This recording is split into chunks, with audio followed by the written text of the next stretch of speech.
Hello guys, അപ്പം ഇന്നത്തെ video കാണുമ്പോഴത്തേക്ക് നിങ്ങൾ വിചാരിക്കും നമ്മളെല്ലാവരും കൂടി ഇങ്ങോട്ട് ട്രിപ്പ് പോകാമെന്ന്. ഒരു കണക്കിന് നോക്കിക്കഴിഞ്ഞാൽ ട്രിപ്പ് തന്നെ ആയിരുന്നു ഗൈസ്. നമുക്ക് നമ്മുടെ ദച്ചുട്ടൻ്റെ ചോറ് കൊടുക്കാൻ വേണ്ടിയിട്ട് ഗുരുവായൂർ പോകുമായിരുന്നു. അപ്പോഴത്തേക്കും നമ്മൾ കോളേജും സ്കൂളിലൊക്കെ കഴിഞ്ഞതിന് ശേഷം പിന്നെ എല്ലാവരും ഒരുമിച്ച് ഇതുപോലെ പോണത് ഇപ്പോഴാണ്. അതുകൊണ്ട് എല്ലാവരും അതിൻ്റേതായിട്ടുള്ള നല്ല എക്സൈറ്റ്മെൻറ്റിലായിരുന്നു. പിന്നെ ബസ്സിൽ കയറിയതിന് ശേഷം പിന്നെ ഫുൾ അലമ്പായിരുന്നു ഗൈസ്, ഫുൾ അടിച്ചു പൊളിച്ചു.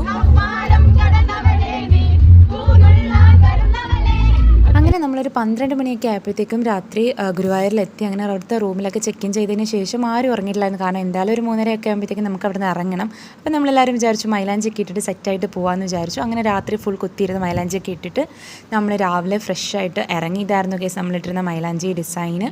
അപ്പോൾ അതാണ്ട് നമ്മുടെ ദച്ചുവിനെ ഒരു കുഞ്ഞു കൃഷ്ണനെ പോലെയൊക്കെ നമ്മൾ സെറ്റാക്കി ഒരുക്കിയിട്ടുണ്ടായിരുന്നു. ഗുരുവായൂർ ഇറങ്ങിയ ശേഷം നമ്മൾ നേരെ പോയത് മമ്മിയൂരിലേക്കായിരുന്നു. അവിടെ നിന്ന് നമ്മൾ പോയിട്ട് ആനക്കോട്ടിലേക്ക് പോയിട്ടുണ്ടായിരുന്നു. പക്ഷേ അവിടെ ഇറങ്ങാൻ ആർക്കും താല്പര്യമില്ലായിരുന്നു. കാരണം എല്ലാവരും നല്ല രീതിക്ക് ടയർഡായിരുന്നു, ഉറക്കമില്ല, ഒന്നുമില്ല. പക്ഷേ ഇവിടെ വന്നതുകൊണ്ട് നമുക്ക് റീൽ എടുക്കാൻ പറ്റി. അത് നിങ്ങൾക്ക് അടുത്ത വീഡിയോയിൽ കാണാം.